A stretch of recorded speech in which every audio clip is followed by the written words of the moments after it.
ರಾಜಕೀಯ ರಂಗವಲ್ಲ, ಉಳಿದ ವಿಭಾಗದಲ್ಲ, ಯಾವುದೇ ಆಗಿರ್ತಕ್ಕಂಥ ಕೊರತೆಯಲ್ಲ ಅಂತ ಹೇಳಿಕೊಳ್ಳೋದ್ರಲ್ಲಿ ಸಮಾಧಾನವಾಗುತ್ತಾ ಇದೆ. ಮಗನೇ, ನನ್ನ ಬದುಕಿನಲ್ಲಿ ಇವರು ಮಕ್ಕಳಿಗೆ ಗಮನ ಕೊಟ್ಟಿದ್ದೇನೆ.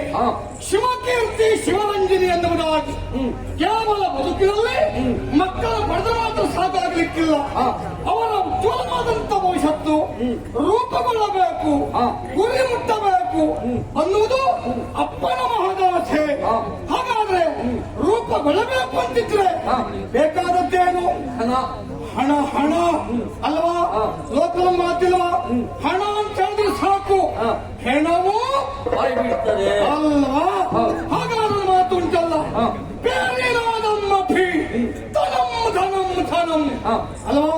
ಇದರ ಅರ್ಥ ಏನು? ಸತ್ತ ಪ್ರಾಣಿಯ ಚರ್ಮವನ್ನು ಸಹ ಬೇರೆಯನ್ನಾಗಿಸಿ ನಾವು ಪಾಲಿಸಿದೆವು ಅಂತಾದ್ರೆ ಅದು ಧನಂ ಧನಂ ಧನಂ ಅನ್ನುವುದಾಗಿ ನುಡಿಯುತ್ತದೆ. ಹೀಗಿರುವಾಗ ನಾವು ಹಣ ಕುರಿತಾಗಿ ಆಸೆ ಪಟ್ಟ ತಪ್ಪೇನು ಅಂತ ಕೇಳುತ್ತೇನೆ. ಹಾಗಿದ್ರೆ ನನ್ನ ಮಾತು ಕೇಳು.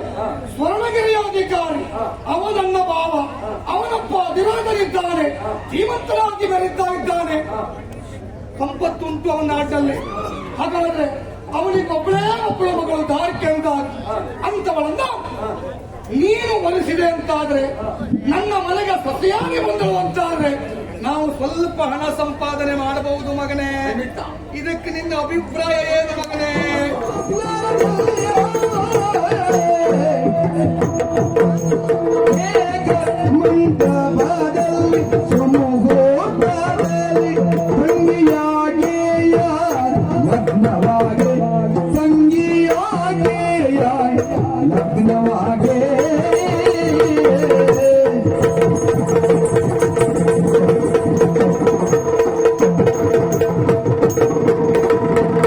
ಲೋಕ ಮೆಚ್ಚುವ